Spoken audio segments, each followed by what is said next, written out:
All right, let's get started. Well, welcome everybody. I'm really excited for the session today. Really great to see so many people filing in and attending. My name is Brandon. I'm the Cascade Experts Team lead, and today's webinar is called 2021, Why Planning is Not Enough. So today is all about learning how to be adaptable in an ever-changing world for our teams. And this isn't a brand new concept by any means, but as we all know, last year was probably the greatest test of adaptability in generations. And as we all know, time never stops moving. So I'm excited to learn a lot about different concepts that we'll learn from our roundtable attendees. And of course, Tom Wright, our CEO and co-founder of Cascade, will be giving a presentation to kick things off shortly too. So lots of good things to come. And just to bring it back to being existential here. So why are we here? What is the problem behind everything we're looking to tackle today? Well, now this isn't a slide I would probably show my fiance. We're planning our wedding right now, but I really wanted to show it to you all because I thought it would be a nice way to start things off. So last year was uniquely challenging for all of us, but something many of us have in common is the amount of time we spend planning. It's just really too much a lot of the time. So a lot of times you'll have that quarterly retreat, leadership goes out and deliberates, tries to figure out, okay, what worked last year, what's going to work this year. And there's potentially more offsites related to that. It's this long drawn out process for good reason. We're all trying to do something that's exceptionally important here. And eventually we agree on a carefully crafted plan and present across teams, hoping that it resonates. So what happens after that? Well, that's obvious, right? Everybody stays focused on execution for the entire duration of the plan. And of course, we all achieve all of our goals, right? Of course not. That's not what happens at all. So what actually tends to happen a lot, and this is probably familiar for many, the plan gets filed away. A lot of times people forget about it other than maybe a core group. And even if you have a core group focused on it, it's hard to really get down into the weeds around how well we're actually executing on it. So that's kind of what today's all about, is how do we get beyond just the planning and move on to something different. So planning has never been enough for the customers we work with. I mean, every year, no matter their experience, teams achieve more and more of their goals, 30 to 50% in the first year, 60% in the second year, and then all the way up to 80%, which is optimal. And so this isn't a foreign concept to them, but why is that? Well, it's because their planning is dynamic. Their execution is constant, whether it be within their own team or within a broader strategy to contribute to the bigger picture. So what if your team's plan fails? I know that all of this time is put into planning and we want to get that perfect document set up, right? And if you're in leadership, a lot can ride on what ends up in that beautiful document, right? So again, all justified. What if I'm wrong? We're all terrified of being wrong. I get it. Well, I'm here to help you breathe a long sigh of relief. Rest assured, I can guarantee that you'll be wrong about some things at least. So no matter how much time we put into a plan, it's never going to be perfect. We just need to be able to adjust accordingly. And if things are not going to be perfect, don't we want to know those flaws as soon as possible? Isn't that how you stay on track? Adjust accordingly? It's one thing to say that, but it's another thing to make it happen. So how can teams stay adaptable and focused? Well, that's what today, again, is all about. We need to focus on aligned and collaborative execution. We don't want to be stuck when we need to be moving. We need an ecosystem of clear communication and alignment while also respecting the way teams like to work. So that's where the success of strategy is ultimately determined, right? Where all of your team members are working in their individual groups, contributing to a greater whole. All in all, we need a combination of top-down and bottom-up collaboration. So that brings us to the agenda for today. And in just a moment, I'll start off by handing off to Tom Wright, who is our CEO. Very excited to hear what he has to say related to planning not being enough. And we'll see a couple of surprises for you guys as part of that too. Very excited about that. And then we'll jump right into the customer expert roundtable with the special guests listed below here. We've been working with these four for a while now. Fantastic, very bright people. Looking forward to having conversations with them around how 2020 went for them and how they're looking ahead in 2021. Now, there will be Q&A available throughout. I can't promise I'll get to all the questions during the session, but there is a live Q&A devoted time slot at the end as well. So feel free to enter those questions. Now, without further ado, introducing Tom Wright, our CEO, co-founder, and unofficial chief Vegemite enthusiast. Recent promotion for you, Tom. I wasn't aware that I could actually give promotions to our CEO, by the way. So you can just you just have to fund the pay rise from your own money. That's all. All right, we'll work it out. Alrighty, thanks, Brandon. I will take over the screen share here so that I can control things. And it's a little bit early here in Sydney, so if you hear a couple of dump trucks going by outside, that's what that is. So hopefully you guys can see my screen. Brandon, give me a thumbs up if you can. Yep. All right, good stuff. Okay, so I'm going to talk to you about Cascade's 2020 a little bit and some of the learnings that we had as a company and what we've sort of tried to translate that to in our software product and in the way that we work with customers. So 2020, of course, was an interesting year. I promised to minimize the number of references to coronavirus because I know that we're all pretty sick of hearing about it. But I might mention it a couple of times just in terms of the context and what it meant for us and what we learned from last year.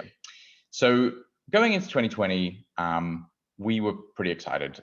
We're a SaaS company, and as you know, the number one metric for SaaS companies is growth. It's all about continuing to grow that annual recurring revenue, ARR. That's what investors want to see. That's what the CEO wants to see. That's what the team want to kind of work with.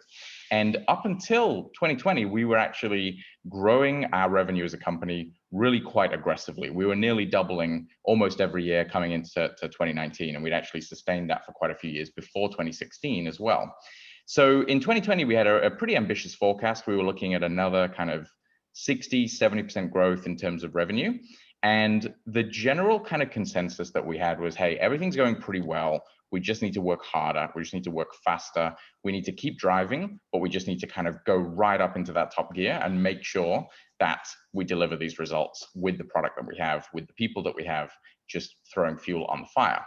And that was actually going surprisingly well up until about March. And in March, I think like a lot of people, we sort of slumbered or stumbled into the pandemic a little bit. It wasn't something that hit overnight. It was something that we heard a little bit more about each day, a little bit more about each day.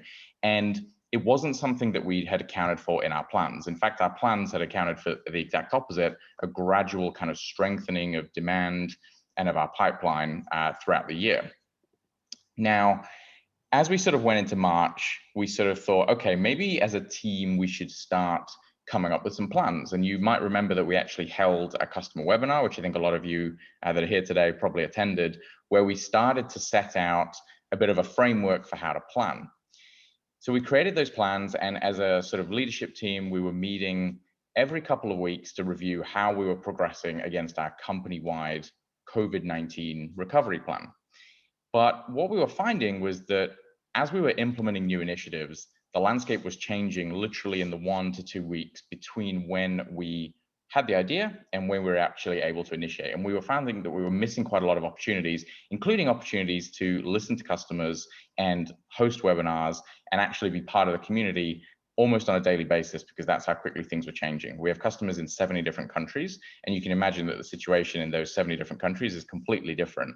So meeting once every 2 weeks just wasn't cutting it. And what we found is that as we were heading into July and we were starting to do a reforecast for where our revenue might end up, by July, it looked like we were actually in a situation where not only were we not going to grow, but actually we were going to shrink. And why were we going to shrink? Well, a lot of our particularly large institutional clients had basically said, hey, can we put our Cascade subscription on pause for a few months? We were having a slowdown in a lot of our new sales pipelines for a lot of our larger customers. And just overall, we were finding we were getting squeezed both on acquisition and on customer retention. So that was pretty terrifying. And going into July with a graph that looks like this, when you think about what startups are meant to do and what startups like Cascade are meant to do, particularly at a time when more and more people are working remotely and a product like Cascade is actually needed, that's not what you want it to look like. And when we had a brainstorm and said, okay, well, what are we doing wrong here? What are our competitors doing that we're not able to do? And a lot of it actually came down to agility. So one of the challenges that we had as a company is that we were in that kind of interesting size between being not that big, but also not that small. So we had about probably 40, 45 people at the time across the company. And we were still trying to do our planning relatively centralized because we thought, hey, let's get 10, 15 people in the room. We can immediately share what's happening with the plan straight after. We can get input and we can still run a kind of centralized planning process. We're not that big. We're not Johnson & Johnson. We're not some massive multinational. We don't need to kind of like go too crazy with planning. But it really wasn't working because we just weren't able to adapt to change quickly enough. So we brainstormed and we came up with a slightly different way to approach the situation. And of course, we looked immediately to our product Cascade. Now, in this presentation, you're going to see a couple of things. As Brandon said, we've got a little bit of an offer for you guys at the end that kind of aligns to some of the learnings that we had from how we implemented our COVID recovery plan in 2020. But you're also going to see some screenshots and some mock-ups from a new version of Cascade that we're going to be releasing quite soon, with much, much more of a focus on this kind of hybrid between top-down and bottom-up planning. And that was really the big takeaway that we knew we needed to implement very, very quickly in 2020 in order to kind of get that agility back. So what do we mean by that? Well, there's a lot of debate about top-down and bottom-up planning. And most of the time when you read about these concepts, it's a comparison about which approach is better. Is it better for a CEO and a strategy team to kind of like lay down the plan and then let people just sort of inherit projects, maybe add a few tasks here and there? That's top down. Or is it better to actually just kind of distribute planning to people, let individual team leaders come up with what they want to do, and then try to pull it together into a centralized plan? And what we found was that neither one of those approaches was actually working for us in 2020. The top-down approach was too slow, but the bottom-up approach was just too discoordinated. We were not able to actually kind of allocate resources where we needed quickly enough because we had too many competing things happening. So we sort of came up with this version of a hybrid model between top-down and bottom-up, which we implemented in Cascade. And I'm going to talk a little bit more about exactly what we did there. Essentially, what you can see is that from the top, we said, okay, we can't set goals from the top, but we can set a culture, we can set a framework, and we can set a general direction for the business.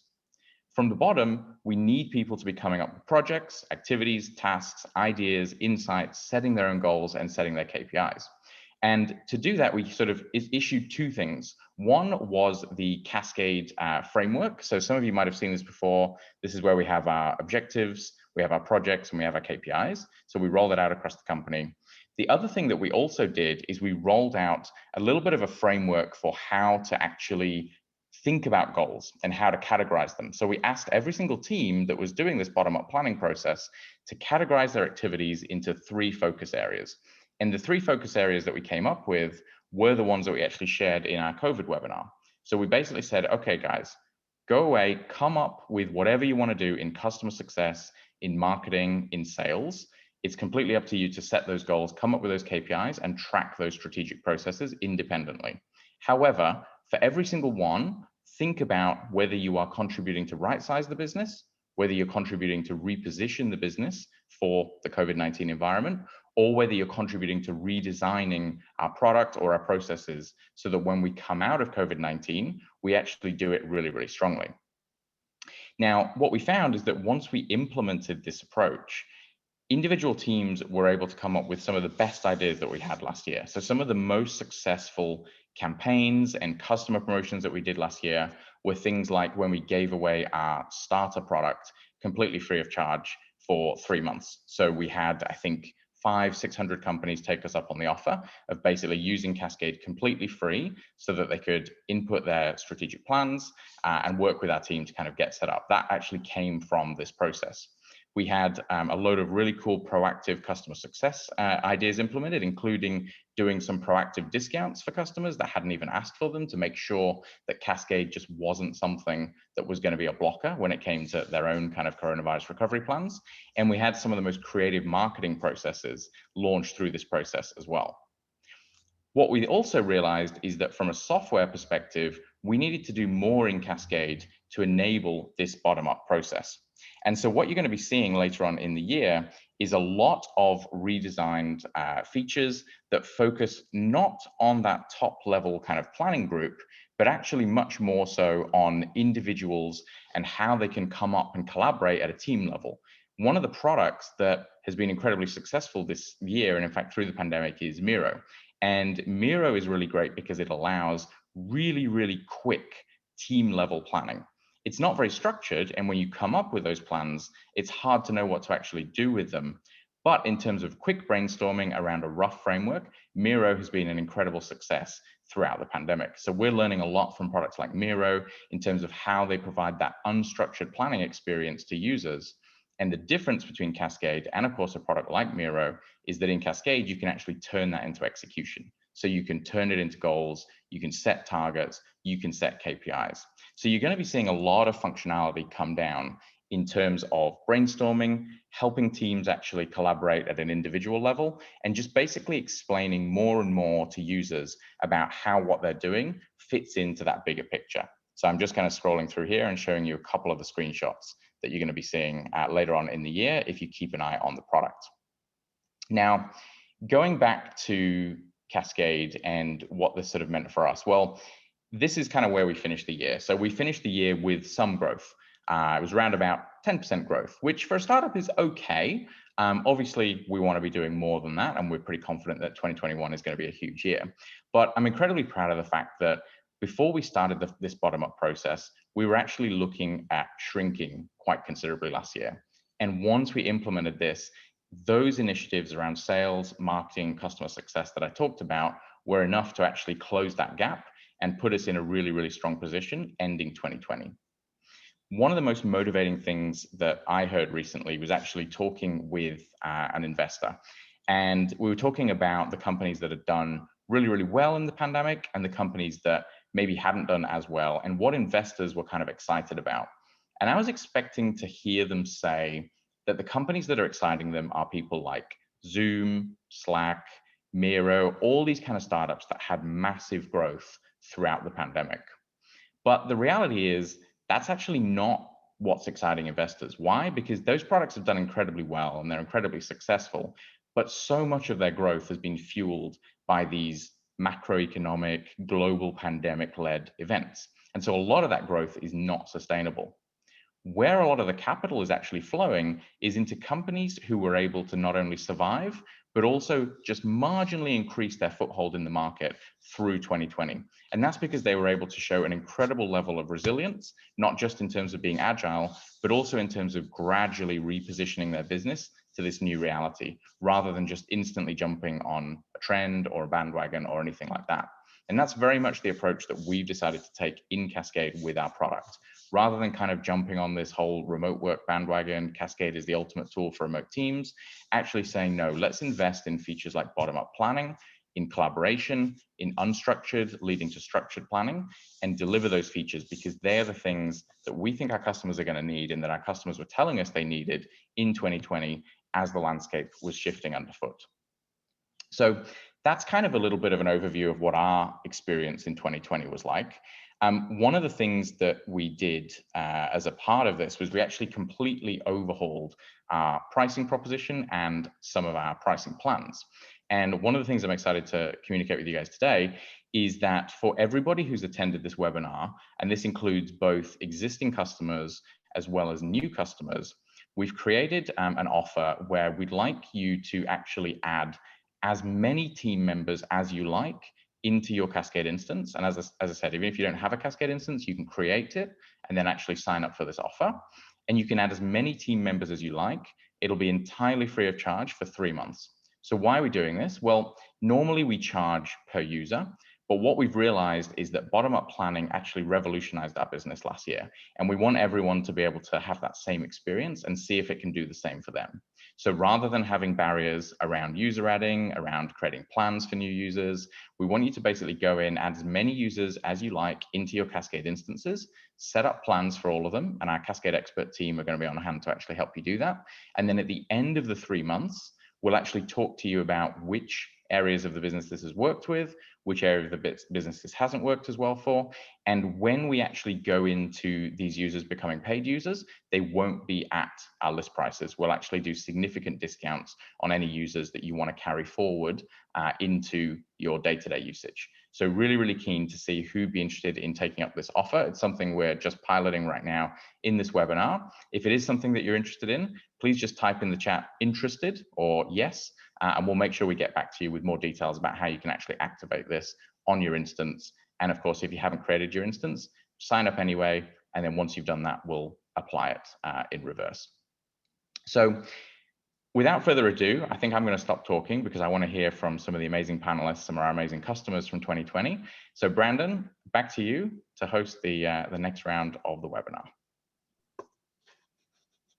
All right, excellent.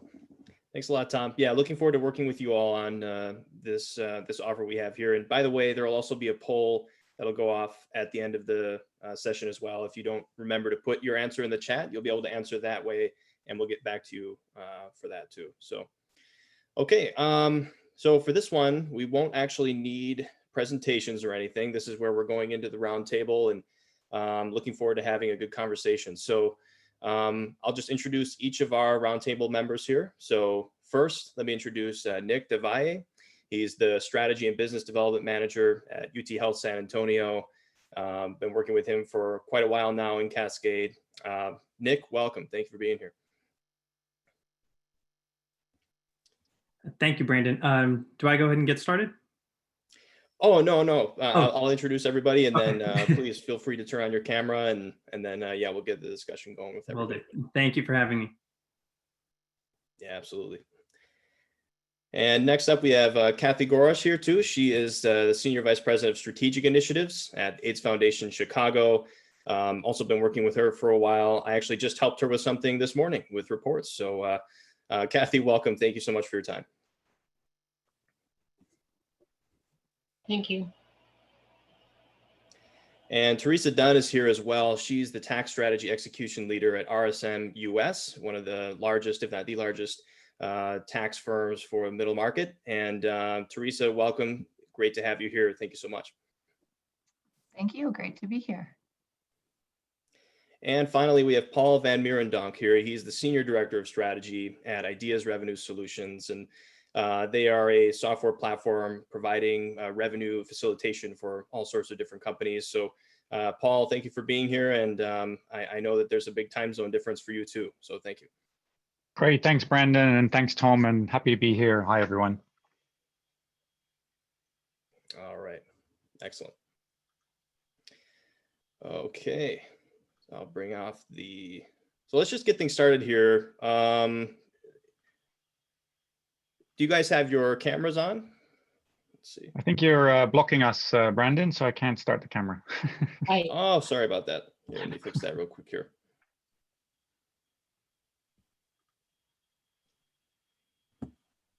Okay.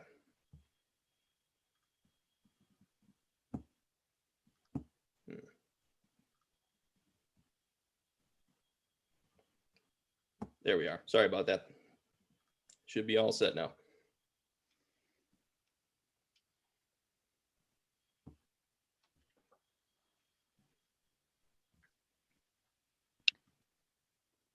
All right. And then Tom, if you wanted to turn off your screen, I think we'll be all good there. Thank you.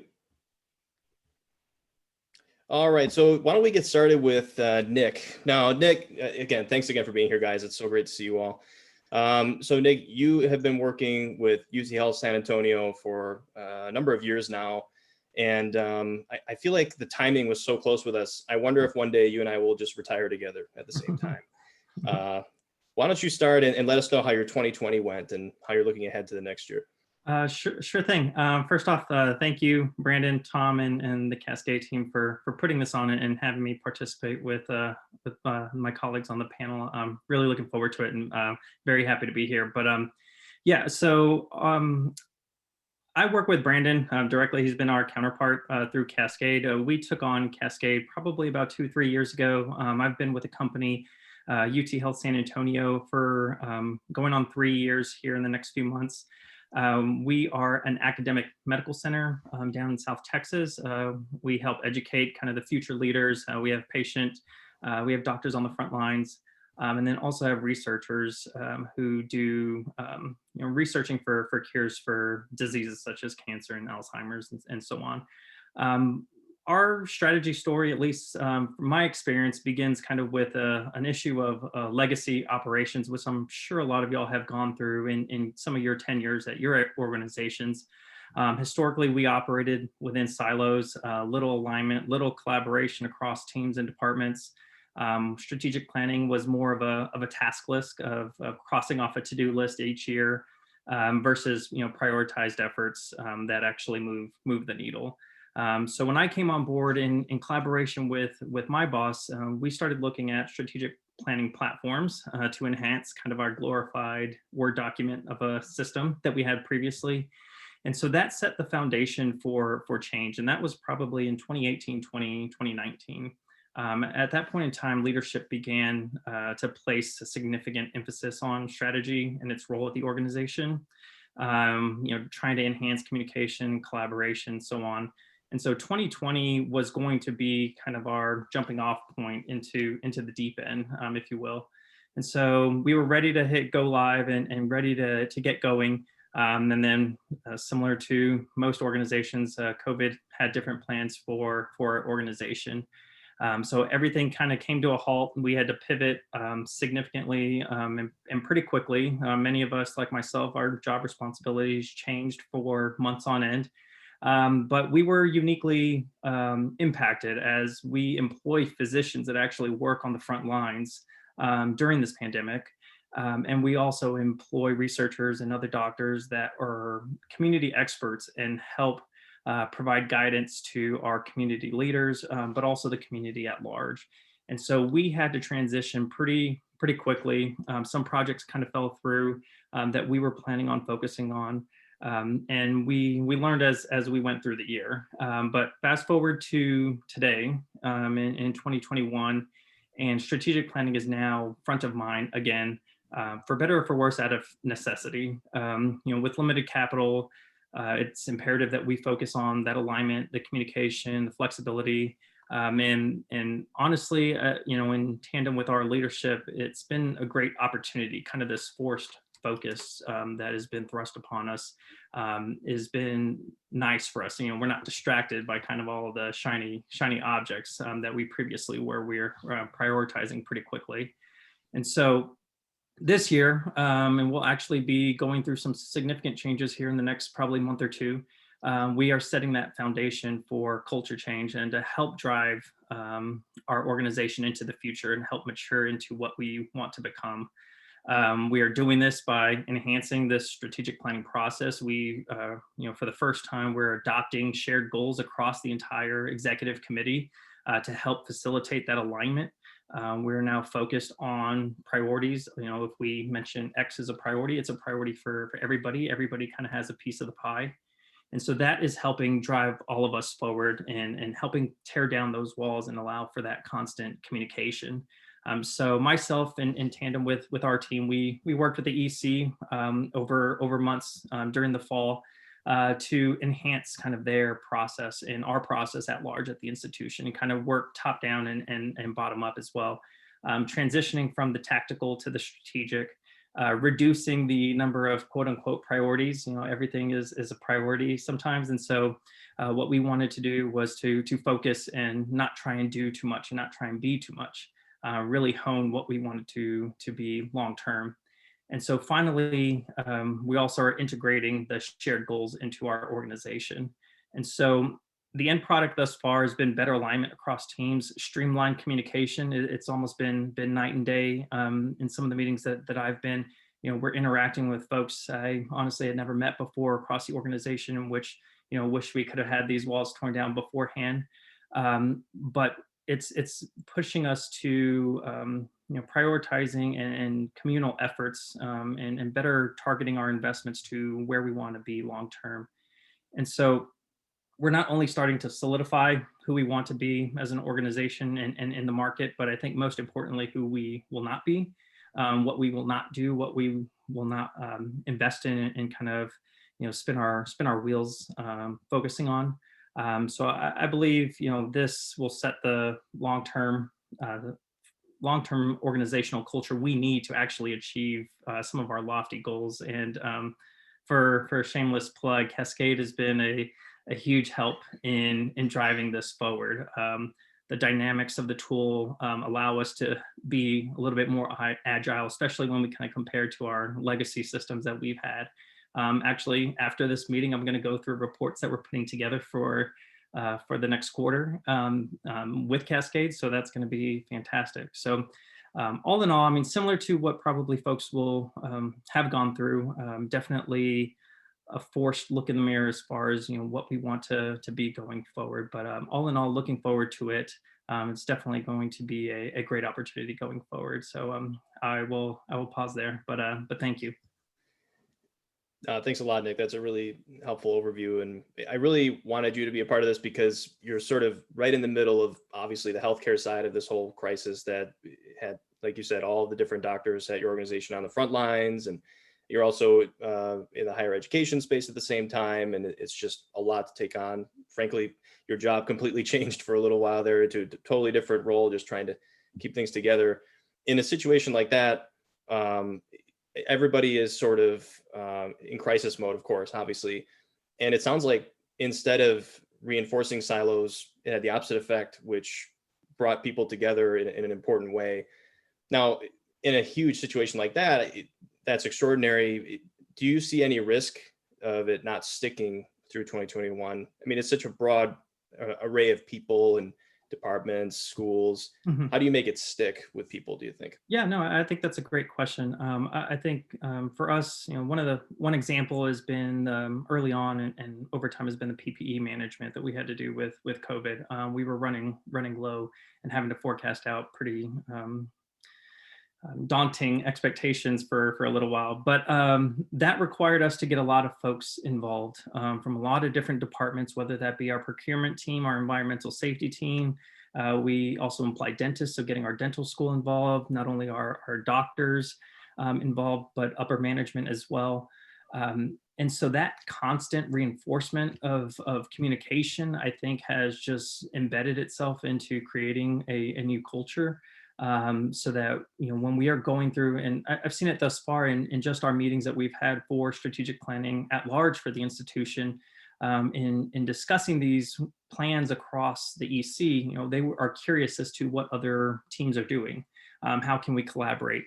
And Cascade allows us to do that, where we can link goals across the different plans and across the departments and run reports accordingly. And so I think having that behavior change initially and just reinforcing it constantly over time has started to embed that. And we've already seen a difference in going through our strategy process into the new year. Very good. And in meeting all those new people throughout the year, like you said, some that you've never seen before, it really brought people together. How do you balance keeping everyone focused? I'm probably will ask other folks this too, but how do you balance keeping everybody focused on moving forward versus, you know, maintaining a certain level of empathy and understanding that this is a totally crazy situation we're all in? How do we all work together and collaborate, especially when we don't even know each other, really? Yeah, I think it's the constant communication. I think definitely helps getting to know folks. I mean, these new people that I'm meeting, just getting to know them and having that human element to it has been helpful. And then stepping up to help out each other where help is needed. When my role changed for about 6 months or so, it was not something I'd ever done before, but I had to step up and work across departments. And being able to develop that relationship and develop that bond with some of these people, I think, has lent itself to just developing that culture that we're looking for long term. So being able to do that has been extremely helpful for the organization and kind of, you know, moving us all towards the same end goal. Very good. Very good. So I think we'll circle back to you for sure, Nick, as we get going with the conversations. I think I'd like to bring in Kathy here for a moment. So Kathy, I thank you again for joining. I know I sound like a broken record here, but it's just good to have you guys. And I really wanted Kathy here too, because the work that she does with the AIDS Foundation Chicago is so important. Day in, day out, they're working with at-risk populations as it is. And of course, the pandemic had an adverse effect on more vulnerable populations, but again, it's still an organization. It's a not-for-profit. There's still things that need to get done. So, Kathy, I wondered if you could give an overview of your year and looking forward. Sure. Yeah, thank you for inviting me and on behalf of AFC. I will say that our experience in the past year is a little different than what Nick had described. And so it's interesting that we all kind of, I'm sure, come at it for a different direction. We had started our year and we had started strategic planning. Well, I should say who is AFC because I think that's a little different. So we are mission-driven, nonprofit, 130 employees, serve the city of Chicago, greater Chicago area. And our focus is mobilizing communities to create equity and justice for people living with or at risk for HIV. So we do more than HIV, but that's at the heart of it. We do a lot of advocacy, behavioral health, and housing for the homeless. So in talking about, so what we did is we started strategic planning itself in, we had a 3-year plan, 2016 to 2018, all done painfully in Excel, and hard to know what would stick. This was the same as what Nick said, bringing people together under organizational goals instead of each department or however you define that in your world, in silos, the classic silos. Our funding was silos, our work was silos, all towards the same purpose, but all different ways no one communicated. So the strategic plan brought it all together. We did set our strategic priorities, we set our goals, and for the year. And then we grew and Excel didn't work for us. So we started working with Cascade, brought on that into our world. And it was a big sigh of relief to be able to have structure for people to be able to cross work together. So we started the beginning January of each year. We had entered all our work into Cascade January 1, and then COVID. So because of what, the pandemic is, how it directly impacted us by not only our staff and putting aside working remotely and changing all of that, is the people we serve. And so the homeless, the people who are, on Medicaid or no insurance, this is the world that they can't access healthcare, they're living on the streets. And that's how COVID was spreading. What are masks? No one, the concept is still foreign to many, I'm afraid, but it was very different for the people we serve. So but my background is public health besides planning. And in February, when all the word was getting out in the reports, and to my mind, it was like, uh-oh, this is bad. And it was documented as bad when we all went remote mid-March. But I looked at our actions and stuff. We do quarterly reports in Cascade. And I looked at what people reported after Q1, so that was early April. And it's like 43% of all our actions were delayed due to COVID at that point.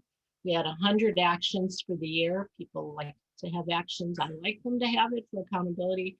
And 43% being delayed was like, oh, and we haven't even started. And we didn't know where we were going and we didn't know what was going to happen. So being a public health focus of our work, I started in April doing scenario planning, aside from what was in our regular strategic plan. And as the pandemic evolved over the months, and I looked at June 30th delayed actions due to COVID, and we were up to 70%.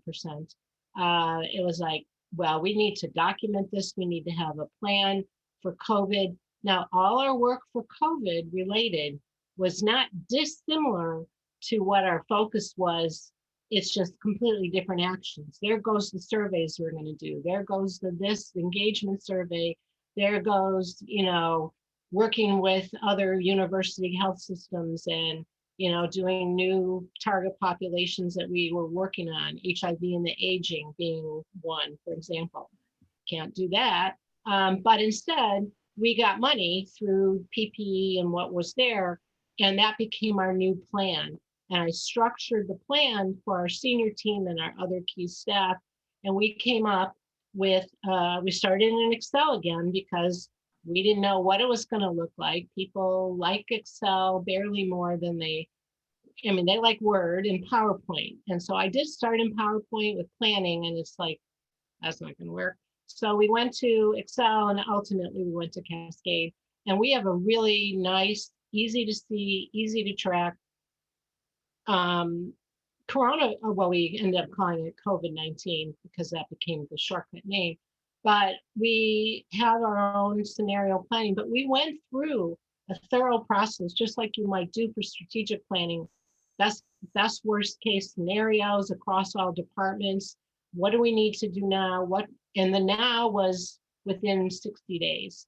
The later, due later was another 60 days. So we looked at from April through September, what all do we need to do with all the unknowns? What were the drivers, principally, stay-at-home rules, and what were the positivity rate? And that affected our work, that affected what we could do, that affected the people we were serving. We were able, just as an aside, we did get hotels for people who were homeless, and we could use the funding for that. But that became a new action. So instead of what we were going to do, we needed to look at hotels and monitoring and different things. Ultimately, so we came up with, like I said, we had the coronavirus or COVID-19 plan, and we linked it to our regular strategic plan. I knew all along, no one wanted to really hear it, but I knew it had to all get into the strategic plan. It's like, no, we just need to do this plan. And it's like, no, you can't have two separate parallel plans in the same year with the same people. So we linked them through Brandon's help, and we follow it now. Everything is labeled as COVID, so we could go back and look at what our impact from COVID was for the year into our regular strategic planning process. And so the other thing we were able to do that is going to be increasingly helpful and necessary is because after COVID, with all the racial tensions and things that erupted, and that's all I'll say on that, is that we had to change the nature of our work because health disparities were significant impact on the people we serve and our staff, as were racial inequities. And so we are now starting to mark with our lovely little checkbox, thank you for that report, Brandon, is noting what of our work is centers on racial equity, because that will become, as we are preparing this summer for our next 3-year plan, will be a prime focus. And we're also having a racial equity plan. We're doing that separate. That'll also have to get into the strategic plan.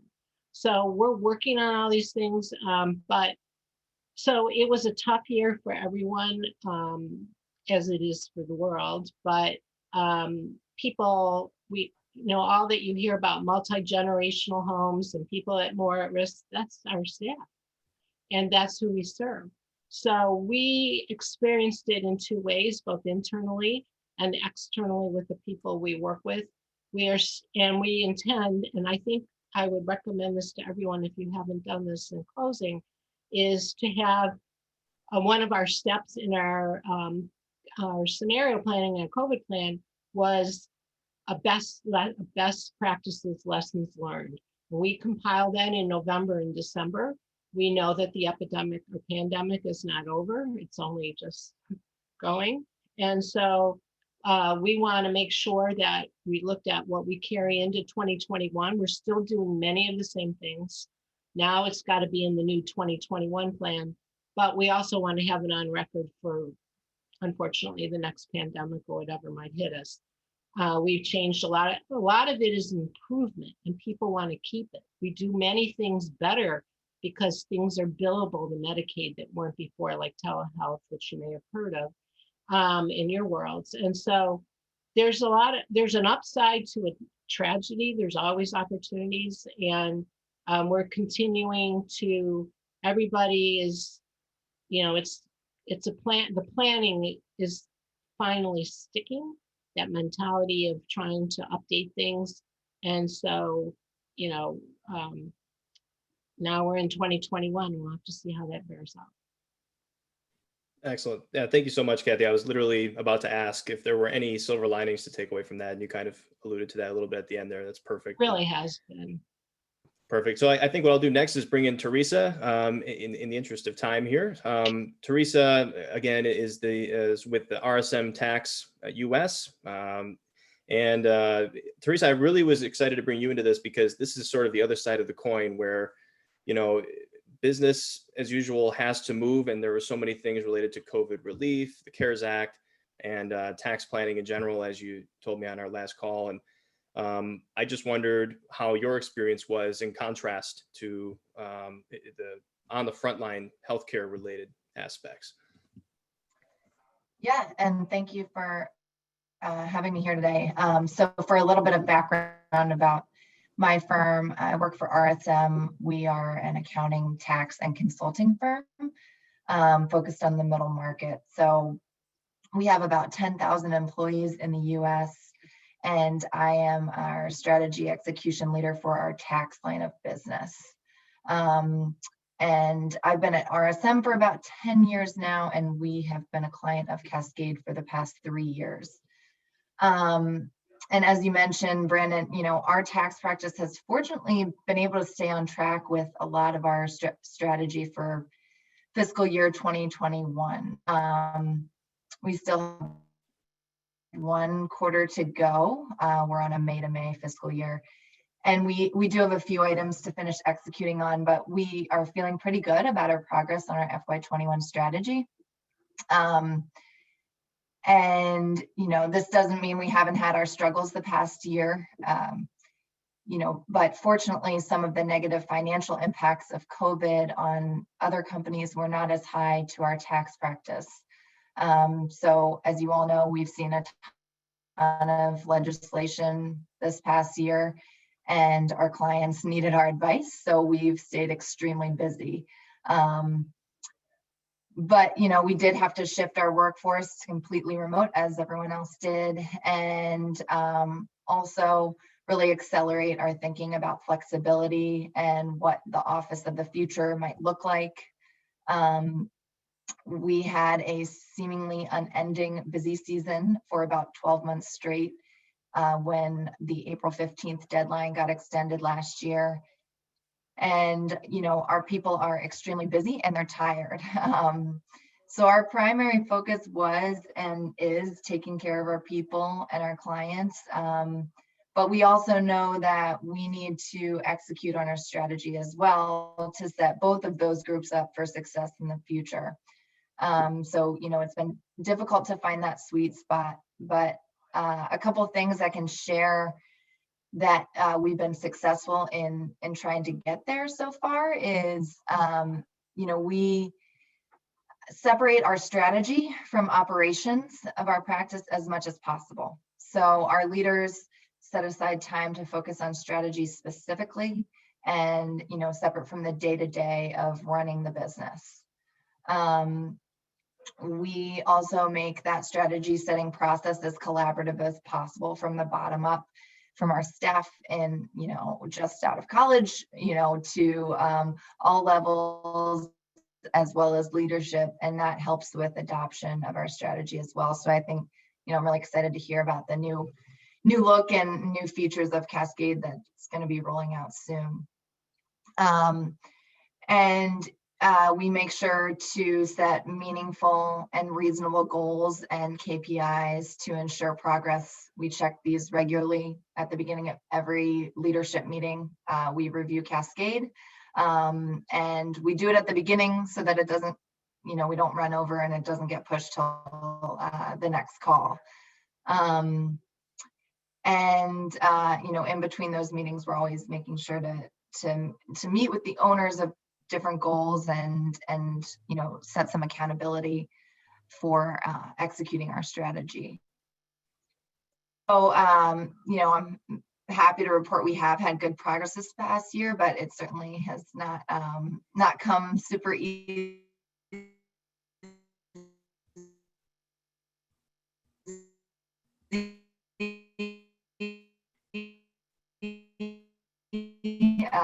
There's a lot of as well.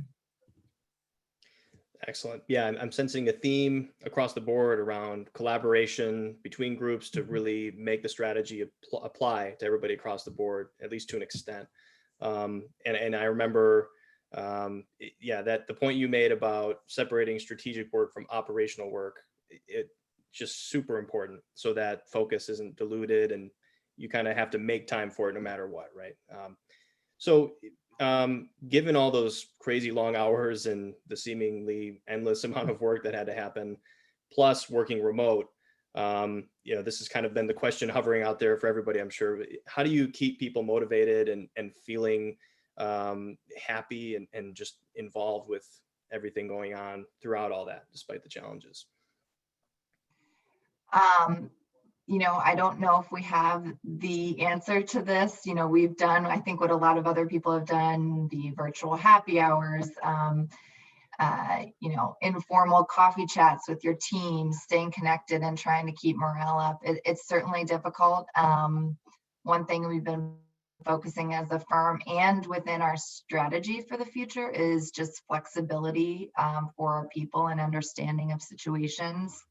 And trying to put more flexibility into how we work, as well as provide more resources for employees related to both mental and physical health. But it's definitely still a challenge, and we're still concerned about that. We don't want everyone to get burnt out, but we're doing our best to try and work through that and take care of our people as well.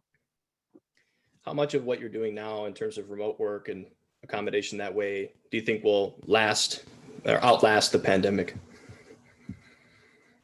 I think we'll have an element of remote work forever. I think we still have a lot of offices across the country, so I don't know what will happen to that real estate, but people will be working in the office some, they'll be working at home some, and I think they'll be working at clients a lot too, at client sites. So I think at least for us that, I can't say exactly what will happen, but I don't think it'll look exactly like it looked before. And you had been remote before that anyway, right? So have you noticed just, I don't know, does your internet get overloaded more often now or? I actually just got a notice that it was unstable now, so I don't know if my video is cutting out. But I had been remote before that, or I both work in an office and remote. We had to do a lot of planning with our networks and IT and systems to make sure that it would be stable. But those groups have actually worked through that very well. And we really haven't had too many challenges with that aspect of it. That's good. That's good. All right, finally, let's bring in Paul here. Paul, thank you again for joining as well. So this is kind of similar to Teresa's situation, I think, where, a lot of companies out there obviously had decreased revenue for the year, but they still need to rely on that backbone of their systems to track what is happening and make decisions off of that, right? Tell us a little bit about your experience. Yeah, so so thanks for having me on today. We're a 25-year-old company, and we work in hospitality. So we deliver technology solutions to hospitality, and as you state, hospitality has definitely not had a great run in the past year and a half or so. But definitely, we were lucky that, as you pointed out, the companies that we work with need that technology to be able to continue to do what they need to do to make sure that things keep running, to make sure that they do take advantage of the business that is out there and so forth. So we've been quite lucky to be a well-established player in the market. And we started our work on strategy similar to some of the others here around 2018. So we had grown through sort of organically and through our executive team decisions over time. And in 2018, we really made the decision not to just rely on the executive team to make decisions, but as we grew bigger, to try and spread that out further into the company. So we brought together initially in 2018, 10 key players in the company to work on our next plans for the future. So they help build strategic pillars or focus areas. We put those in Cascade. We then launched that to the company and brought in others from the organization to help build out goals within those focus areas or pillars. And it actually worked very well. So the executives were able to contribute, the others in the company were able to contribute, and it really helped us develop new solutions and address client problems that maybe weren't visible to the executive team previously. And we actually managed to come through 2020 very well as a result. So we had actually a couple of solutions and new products that addressed some of the needs that were out there in the market in terms of trying to forecast demands, with all the things that are going on in the market, and trying to work on with less resources and so forth. So some of those things came out of the strategic planning, which was great. So right now we're in the middle of kind of finalizing our initial plan execution, and it's kind of seeing the results for that. And now we're working on the next 5 years. So we've been able to keep the existing strategies and goals running and start to build on top of that, and really look forward, taking advantage of sort of hopefully coming out of the pandemic situation a lot stronger and with an aligned team. So the alignment there was really critical. So yeah, up and onward, looking for the next 5 years, really. That's great. That's excellent. So in your view, how important is it to have a really intimate, close relationship with your customers, knowing all of their different challenges, especially in that acute situation, to maintain clear and focused alignment with the strategy? Yeah, that was critical. So when we set up our 5 pillars, we had the usual things of grow our revenues and efficiencies and so forth. But we made sure that one of our pillars was best-in-class client experience. And within that, we developed goals like having a client advisory board where we were able to initially meet in person, but then switch very quickly to virtual meetings with some of our key clients and really partner with them, get their input. What do they need? How do they get through the situation and so forth? So and that type of goal really came from not our executive team, but from our account management team or others in the organization that really said, look, we need to stay in touch with our clients and listen to them and work with them. So that partnership was critical, and kind of having that as one of our pillars of success is having that client we call it best-in-class client experience, and having that partnership is key to that. So it's really helped us a lot. Yeah. That's excellent. Client advisory board. Yes. That's actually something, by the way, that we're working to put together too. So if anyone's interested in joining, definitely let us know. I promise I'm not stealing that idea from you, Paul. Not that it isn't an idea worth stealing, but we stole it from someone else, somewhere else, I'm sure. So it's fine. All right. Well, we're coming a little bit toward the end here. We asked questions throughout, so we try to take advantage of that time as much as we could. If there's any questions left over, we'll be sure to reach out to everybody individually afterward. But I guess the final thought I have, I'd like to ask everybody on the panel, what is something that you learned about either yourself or your teams last year that you think needs to change, if anything? And let's start with Nick. We'll run back to Nick. Put me on the spot. I think definitely, as I alluded to earlier, just the flexibility and being agile. We had a pretty huge project that we were looking at, kind of transforming us and the community over the next few years fall through as a result of COVID. And so we had to pivot pretty significantly. So I think that's something that was difficult at times, kind of, we're trying to set up operations at a new site. And so people just kind of want to, pick up operations from one side and throw it at the other in terms of services that would be offered to the community for healthcare. And that's not something that it can easily just be done. We need to, unfortunately, go back to the drawing board, research the market again, and forecast out and kind of go through everything that we need to go through in terms of verifying and justifying any future expansions. And so I think just having that mentality is something that we've learned and will be beneficial to us long term as we continue to grow. Great. Kathy, what about you? Oh, looks like you're muted. I would say knowing that we really can, it's nice to say you're flexible, but really seeing some tangible results of flexibility. Like we lived by having fundraisers and they had to be virtual, or, you know, how do you do auctions virtual? How do we do all these things virtual now? And the HIV world and public health is one of sort of, it's a very huggy and kissy kind of world. And since that was not an option anymore, you know, high touch. And so the fact that they could do good work, we all could do good work that was not in person, I think was a good lesson for everybody. Fantastic. And Teresa, I know we're coming up on time here, guys. I really appreciate it. Yeah. No, I think to piggyback off of Kathy, just the importance of human connection. You know, right now it has to be virtual, but there is some vulnerability to working out of your home. You know, you all didn't see my 1-year-old come on camera, but she could at any moment. And you could be talking to anyone, you know, you work with and get that same connection. So just the importance of staying connected to people, regardless of whether we can see them in person, and keeping, you know, the team mentality up, despite not being able to meet together, I think is a big lesson of the past year. All right. And finally, Paul, back to you. Thank you.